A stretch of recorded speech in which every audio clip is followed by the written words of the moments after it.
നിങ്ങളുടെ കുടുംബത്തെ രക്ഷിക്കാനും നിങ്ങളുടെ കുട്ടികളുടെ വിശപ്പ് തീർക്കാനും നിങ്ങളുടെ ഭർത്താവിനെ 2000 മൈൽ ദൂരെയുള്ള ഒരു അന്യദേശത്തേക്ക് ഒറ്റയ്ക്ക് അയക്കേണ്ടി വന്നാൽ എങ്ങനെയിരിക്കുന്നെന്ന് ഒരു നിമിഷം ചിന്തിച്ചു നോക്കൂ. ലോകം വലിയവായി കാണാത്ത ഒരു മലനിര പ്രദേശത്ത് ജീവിക്കുന്ന ലക്ഷക്കണക്കിന് സ്ത്രീകൾക്ക് ഇത് ഭയപ്പെടുത്തുന്ന ഒരു കൽപ്പനയല്ല. ഓരോ ദിവസവും പുലരുമ്പോൾ അവർ നേരിടുന്ന ഒരു സാധാരണ യാഥാർത്ഥ്യമാണിത്. വേല തേടിപ്പോയ ഓരോ 3 പുരുഷന്മാരിലെ ഒരാൾക്ക് പോലും സ്വന്തം നാട്ടിലേക്ക് തിരികെ വരാൻ കഴിയാറില്ല. ചില സ്ത്രീകൾക്ക് മുന്നറിയിപ്പോ സംസാരമോ ഒന്നുമില്ലാതെ അവരുടെ വിവാഹബന്ധം അവസാനിക്കുന്നു. ഒരു ചെറിയ മൊബൈൽ സ്ക്രീനിൽ പ്രത്യക്ഷപ്പെടുന്ന തലാക്ക് തലാക്ക് തലാക്ക് എന്ന 3 വാക്കുകളുള്ള ഒരു ടെക്സ്റ്റ് സന്ദേശം അവരുടെ മുഴുവൻ ജീവിതവും സ്ഥിരമായി മാറ്റിമറിക്കുന്നു. 93% കഠിനമായ പാറകളും മലകളും നിറഞ്ഞ രാജ്യമാണത്. ഒരു കാലത്ത് സോവിയറ്റ് യൂണിയൻ ഭരിച്ച പ്രദേശങ്ങളിലെ ഏറ്റവും ഉയർന്ന ശിഖരങ്ങളുള്ള ഭൂമിയാണിത്. അതേസമയം ആ സാമ്രാജ്യം വിട്ടുപോയ രാജ്യങ്ങളിലെ ഏറ്റവും ദരിദ്രമായ രാജ്യവും ഇതാണ്.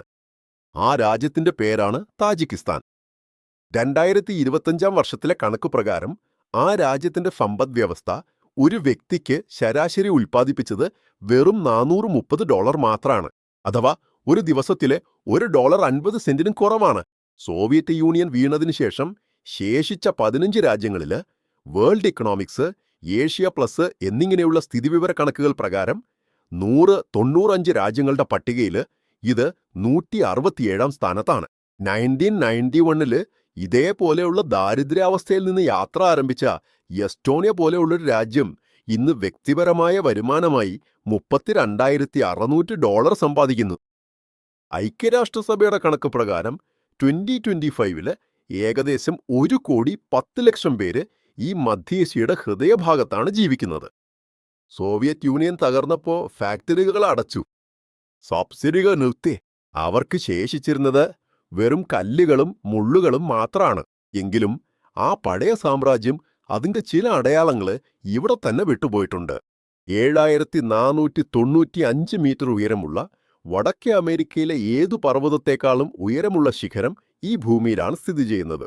ആദ്യം സ്റ്റാലിൻ പീക്കെന്നും പിന്നീട് കമ്മ്യൂണിസ്റ്റ് പീക്കെന്നും ഇപ്പോ ഇസ്മായിൽ സോമോനി ശിഖരമെന്നും വിളിക്കപ്പെടുന്ന ആ പർവ്വതം ഈ ഭൂമിയെ ഭരിച്ച സാമ്രാജ്യങ്ങളുടെ യാത്രയെ വിവരിക്കുന്നു. മറ്റൊരു വശത്ത് തലസ്ഥാനമായ ദുഷാൻബെയിൽ $210 മില്യൺ ചെലവിൽ നടന്ന വാർഷിക ആഘോഷത്തിന്റെ ഭാഗമായാണ് $30,000 ചെലവഴിച്ച് 165 മീറ്റർ ഉയരമുള്ള ഒരു കൊടിക്കമ്പം സ്ഥാപിച്ചിരിക്കുന്നത്. ലോകത്തിലെ ഏറ്റവും ദരിദ്രമായ രാജ്യം ലോകത്തിലെ തന്നെ ഏറ്റവും ഉയരമുള്ള കൊടിയ പാറ കവിട്ടിരിക്കുന്നു.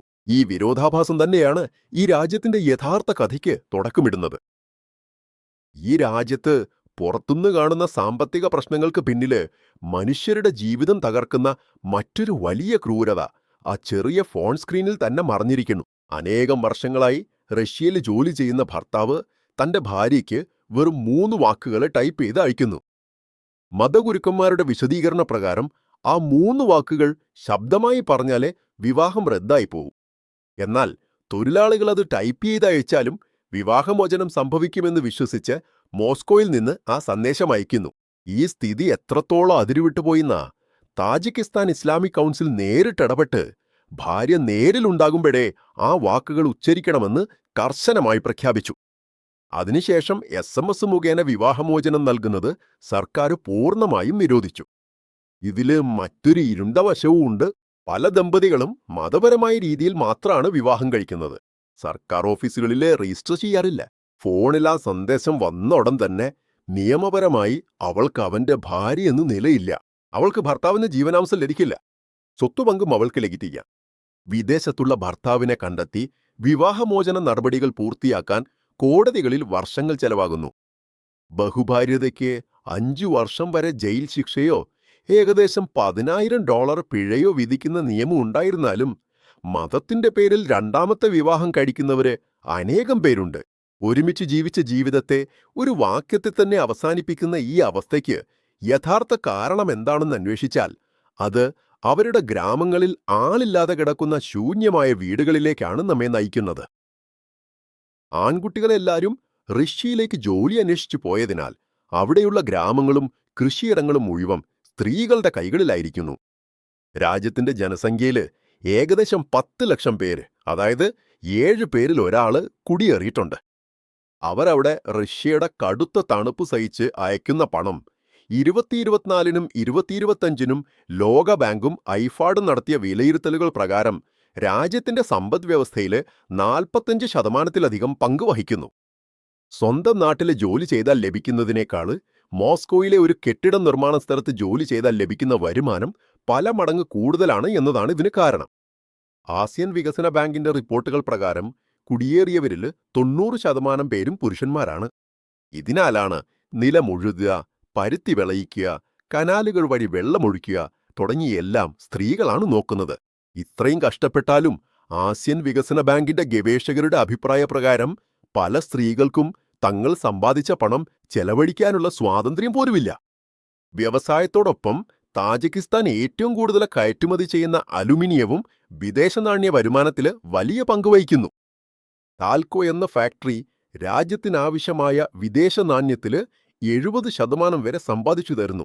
മൊത്തം സാമ്പത്തിക ഭാരം പ്രവാസികളും സ്ത്രീകളും ചുമക്കുമ്പോൾ സമൂഹത്തെ നയിക്കുന്ന നിയമങ്ങള് സർക്കാർ വളരെ കർശനമായി മാറ്റിക്കൊണ്ടിരിക്കുന്നു.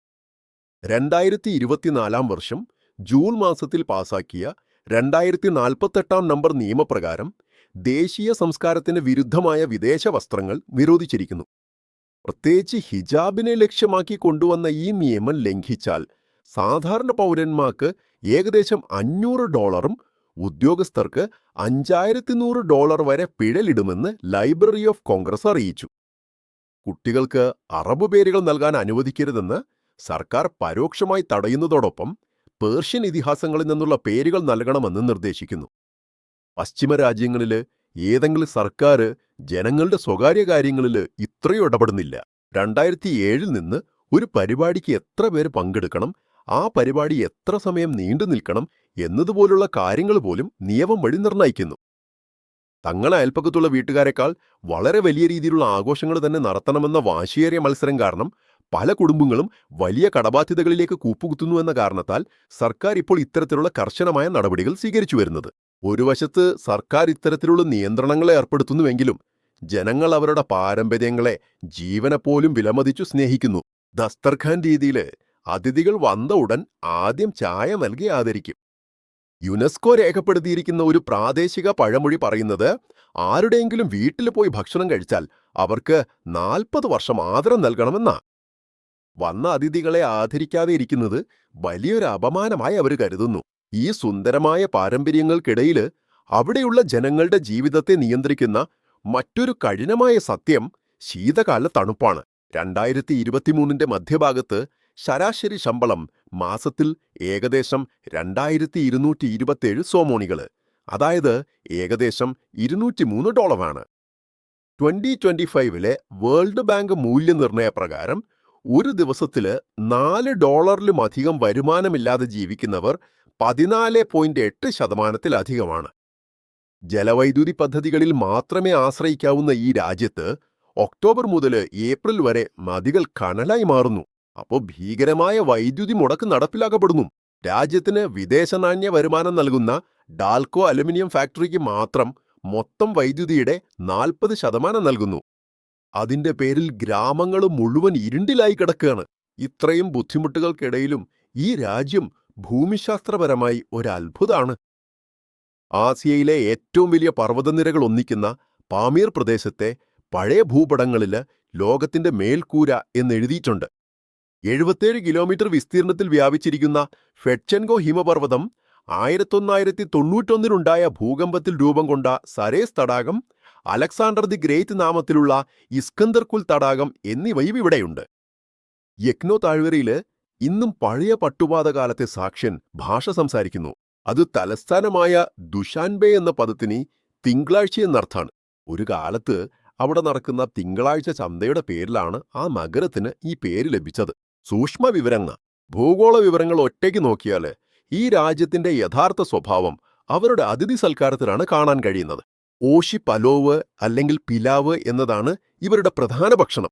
2016 യുനെസ്കോ ഇതിനെ ഒരു മികച്ച സാംസ്കാരിക പാരമ്പര്യമായി അംഗീകരിച്ചു. ചായ്ക്കോണ എന്നറിയപ്പെടുന്ന ചായക്കടകളിലെ പുരുഷന്മാർ ഒരുമിച്ചുകൂടി ഈ പിലാവ് വിഭവം തയ്യാറാക്കും. എത്ര ദാരിദ്ര്യത്തിലായാലും വീട്ടിലെ അതിഥികൾക്ക് തങ്ങൾക്കുള്ള ഏറ്റവും മികച്ച ഭക്ഷണം നൽകുന്നതാണ് ഇവരുടെ പ്രത്യേകത. ശരി, ഇത്ര വലിയ സംസ്കാരമുള്ള ഒരു രാജ്യത്തിന്ന് പുരുഷന്മാര് ജോലി തേടി റഷ്യയിലേക്ക് പോകേണ്ട സാഹചര്യം എന്തുകൊണ്ടാണ് ഉണ്ടായത് എന്ന ചോദ്യത്തിന് ഉത്തരം അവരുടെ പാതയിലുണ്ട്. 1991 എന്ന വർഷത്തില് സ്വാതന്ത്ര്യം ലഭിച്ച ഉടനെ 1992 മുതൽ 1997 വരെ ആ രാജ്യം ഒരു ഭീകരമായ ആഭ്യന്തര യുദ്ധം അനുഭവിച്ചു. 20,000 മുതൽ 1,50,000 പേര് വരെ ജീവൻ നഷ്ടപ്പെട്ടു. സുമാറായി 12 ലക്ഷം പേര് വീടുകൾ നഷ്ടപ്പെടുത്തി തെരുവിലായി. 1922 അവസാനം രാജ്യത്തിലെ 80% ഫാക്ടറികൾ നശിച്ചു. 1998 വ്യക്തിഗത വരുമാനം വെറും $215 താഴ്ന്നു. അന്നുണ്ടായ ആ സാമ്പത്തിക തകർച്ചയാണ് ഇന്നത്തെ ഈ കുടിയേറ്റത്തിനും ടെക്സ്റ്റ് മെസ്സേജ് വഴി നടക്കുന്ന വിവാഹമോചനങ്ങൾക്കും അടിസ്ഥാനമൊരുക്കിയത്. കഴിഞ്ഞ കാലത്തുണ്ടായ ആ തകർച്ചയിൽ നിന്ന് കരകയറി ആ രാജ്യം ഇപ്പോൾ ഒരു പുതിയ ഭാവിയെ നിർമ്മിച്ചുകൊണ്ടിരിക്കുന്നു. വാക്ക് നദിയുടെ കുറുകെ 335 മീറ്റർ ഉയരത്തില് ലോകത്തിലെ ഏറ്റവും ഉയർന്ന റോഹൻ അണക്കെട്ട് അവർ പണിയാണ്. ലോകബാങ്ക് ഏകദേശം $3 ബില്യൺ സാമ്പത്തിക സഹായം നൽകുന്നു. ഇതിനകം തന്നെ സോവിയറ്റ് കാലത്തെ നൂർക്ക് അണക്കെട്ട് വഴി രാജ്യത്തിന് 70% വൈദ്യുതി ലഭിക്കുന്നു. 2024 രാജ്യത്തിന്റെ സമ്പദ്വ്യവസ്ഥ 8.4% വളർച്ച കൈവരിച്ചു. 2025 ഇത് 7% ആയിരിക്കുമെന്ന് കണക്കാക്കപ്പെടുന്നു. കായികരംഗത്തും ദിൽഷത് നസ്രോഫ് എന്ന അത്ലറ്റ് 2016 ഒളിമ്പിക്സില് താജിക്കിസ്ഥാനിന് ആദ്യ സ്വർണ്ണപതകം നേടിക്കൊടുത്തു. പേർഷ്യൻ കവിതയുടെ പിതാവായ റുദാക്കി, പഴയ ഭരണാധികാരി ഇസ്മായിൽ സോമോണി, പുരാതന ഷഷ്മഖാം സംഗീതം, ബുസ്കാഷി എന്ന കായികം എന്നിവയുൾപ്പെടെ 1000 വർഷത്തെ സംസ്കാരപരമായ പാരമ്പര്യം ഇവർക്കുണ്ട്. ഒരു കാലത്ത് സാമ്രാജ്യങ്ങൾക്കിടയിൽ ചുരുങ്ങിപ്പോയി വൈദ്യുതിയില്ലാത്ത തണുപ്പുള്ള കാലങ്ങളും കുടിയേറ്റത്തിന്റെ വേദനയും അനുഭവിച്ചുകൊണ്ടിരിക്കുന്ന ഒരു ചെറിയ രാജ്യമാണിത്. ആകാശത്തോളം ഉയർന്ന മലകളുടെ ഇടയില് പങ്കിട്ടൊരു തട്ടിലുള്ള ഭക്ഷണം 40 വർഷത്തെ ബന്ധത്തെ ബന്ധിപ്പിക്കുന്ന സംസ്കാരത്തെ സംരക്ഷിച്ചുകൊണ്ട് ഓരോ ദിവസവും അവരുടെ സ്വാഭിമാനത്തിനായി പോരാടുന്ന അത്ഭുതകരമായ മനുഷ്യചരിത്രമാണ് ഈ താജിക്കിസ്ഥാൻ. ഇപ്പോ ആ രാജ്യത്തെ മുഴുവൻ ഒരു പ്രാവശ്യം നിങ്ങളുടെ കണ്ണുമുന്നിൽ കൽപ്പന ചെയ്തു നോക്കൂ. കാണാതായൊരു സാമ്രാജ്യത്തിന്റെ ഏറ്റവും ദരിദ്രമായ രാജ്യം ആകാശത്തോളം ഉയർന്ന മലകളെ തന്റെ നെഞ്ചിൽ മറച്ചുവെച്ചിരിക്കുന്നു. പുരുഷന്മാര് വിട്ടുപോയ ആ ഭൂമിയെ അവിടെയുള്ള സ്ത്രീകളാണ് അവരുടെ തോളുകളിൽ ചുമക്കുന്നത്. പങ്കിടുന്നൊരു തട്ടുഭക്ഷണം 40 വർഷത്തെ ബന്ധം കെട്ടിപ്പടുക്കുന്നൊരു സംസ്കാരത്തില് വെറും 3 വാക്കുകൾ മാത്രമുള്ളൊരു സന്ദേശം കൊണ്ട് ജീവിതങ്ങൾ തകരാറിലാവുന്നു. നിങ്ങളുടെ വീട്ടില് എത്ര പേര് വരണമെന്ന് ഉത്തരവിടുന്ന സർക്കാർ ഒരു വശത്തുണ്ടെങ്കിൽ, വന്ന അതിഥികളെ ദൈവം പോലെ സ്വീകരിക്കുന്ന വലിയ ഹൃദയമുള്ള ജനങ്ങൾ മറ്റൊരു വശത്തുണ്ട്. ഇവ പരസ്പരം വിരുദ്ധമായ കാര്യങ്ങളല്ല, ഒരേ യാഥാർത്ഥ്യത്തെ വ്യത്യസ്ത കോണുകളിൽ കാണുന്നത് മാത്രാണ്. സാമ്രാജ്യങ്ങൾക്കും മലകൾക്കും വ്യാപാരപാതകൾക്കും ഇടയില് ചുരുങ്ങി ഓരോ ദിവസവും സ്വന്തം സ്വാഭിമാനം സംരക്ഷിക്കാൻ ശ്രമിക്കുന്ന ഒരു ചെറിയ രാജ്യം. പുറത്തേക്ക് പോയി ജോലി ചെയ്യുന്നത് എന്നത് അവരുടെ സ്നേഹം മുഴുവൻ ബാങ്ക് ഇടപാടുകളായി മാറ്റി അയക്കുന്നതാണ്. വീട്ടിലെത്തുന്നവർക്ക് നൽകുന്ന ഭക്ഷണം എത്ര ദാരിദ്ര്യരേഖ വന്നാലും ഇല്ലാതാക്കാൻ കഴിയാത്ത യഥാർത്ഥ സമ്പത്താണ്. ഒരു ഫോൺ സന്ദേശത്തിലൂടെ വിവാഹമോചനം നൽകുന്ന അത്യന്തം ക്രൂരമായ സത്യം പോലും ബന്ധങ്ങൾക്ക് ജീവൻ നൽകുന്ന ഒരു സമൂഹത്തിനിടയിൽ ദൂരമെന്ന ദാനവൻ കടന്നുവരുമ്പോഴാണ് ജനിക്കുന്നത്. ഞാനിപ്പോ പറഞ്ഞ ഓരോ കാര്യത്തിനും ലോകബാങ്ക്, യുനെസ്കോ, ഐക്യരാഷ്ട്രസഭ പോലുള്ള സ്ഥാപനങ്ങളുടെ കണക്കുകൾ തന്നെയാണ് ആധാരം. ഈ രാജ്യത്തെക്കുറിച്ച് ആർക്കും അറിയാത്ത വ്യാജവാർത്തകൾ പറയുന്നത് എനിക്കിഷ്ടമല്ല. അതുപോലെ ഈ രാജ്യത്തോട് നിങ്ങൾക്ക് അനുകമ്പ കാണിക്കേണ്ട ആവശ്യമില്ല. കരുണയെന്നത് മുന്നിലുള്ളവരെ താഴ്ന്നവരായി കാണാൻ ഇടയാക്കുന്നു. അവരെ മനസ്സിലാക്കുന്നത് അവരെ നമ്മോട് സമമായി കാണാൻ സഹായിക്കുന്നു. 1,10,00,000 പേര് തങ്ങളുടെ കൈകളിലുള്ള കഷ്ടപ്പാടുകളുടെ കാർഡുകൾ ഉപയോഗിച്ച് ധൈര്യത്തോടെ കളിക്കുന്നൊരു കളിയാണിത്. മുടിക്കാനും മുമ്പ് നിങ്ങൾക്കൊരു ചോദ്യം. അത് അവരെക്കുറിച്ചല്ല, നിങ്ങളെക്കുറിച്ചാണ്. ഒരു തവണ നേരിട്ട് ആലോചിച്ച് നോക്കൂ. നിങ്ങൾ ജനിച്ച ഗ്രാമത്തിനു പകരം ആ ദുഷാൻബേയിൽ ജനിച്ചിരുന്നെങ്കില് ഇന്ന് നിങ്ങൾ അനുഭവിക്കുന്ന നിങ്ങളെ കരിയർ, നിങ്ങളെ വിവാഹം, നിങ്ങളെ പ്രിയപ്പെട്ടവരോടൊപ്പം ചെലവഴിക്കുന്ന സമയം, ഇവയെല്ലാം ആ മാപ്പിലുള്ളൊരു കോട്ടയുടെ സ്ഥാനമനുസരിച്ചിട്ടല്ലേ രൂപപ്പെട്ടിരിക്കുന്നത്. ഈ രാത്രി എവിടെയോ ഒരു മലഗ്രാമത്തില് ഒരു വിവാഹം റദ്ദാക്കുന്ന വാർത്തയോടെ ഒരു മൊബൈൽ സ്ക്രീൻ പ്രകാശിക്കും. അത് നടക്കുമ്പോ അതിന് കുറച്ചു ദൂരത്ത് വീട്ടിൽ വന്നൊരു പുതിയ ആളിനായി കിടക്ക വിരിച്ച് പഴങ്ങളും ചായയും നൽകി ആത്മാർത്ഥമായി പരിചരിക്കും. ആ നിയമം ഏത് സർക്കാരും എഴുതിയ നിയമത്തെക്കാരും പഴയതാണ്. ഈ രണ്ട് സത്യങ്ങളും ഒരേ രാജ്യത്ത് നിന്നാ വരുന്നത്. ഇതില് നിങ്ങളുടെ മനസ്സ് ഏതിനോട് ചേർന്ന് പോകുമെന്നത് നിങ്ങൾ മനുഷ്യരോട് എത്ര അടുത്തിരിക്കാൻ ആഗ്രഹിക്കുന്നു എന്നതിനെ ആശ്രയിച്ചിരിക്കുന്നു. ഒരു വേള നിങ്ങളുടെ അവസ്ഥ തന്നെ അങ്ങനെ ആയിരുന്നാൽ, ആ കാത്തിരിപ്പ്, ആ മലകള്, ഒരു തട്ടില് ഭക്ഷണം വെച്ചാൽ കിട്ടുന്ന ആ 40 വർഷത്തെ ആദരം, ഇവയിൽ നിങ്ങൾ ആദ്യം ഏതാണ് ആലിംഗനം ചെയ്യുക? താഴെ കമന്റുകളിൽ എഴുതൂ. ഇങ്ങനെ കണ്ണിപ്പെടാത്തതും തെറ്റായി മനസ്സിലാക്കപ്പെട്ടതുമായ, ആരും പോകാത്ത എത്രയോ രാജ്യങ്ങൾ ഈ ഭൂമിയിൽ ഇന്നുമുണ്ട്.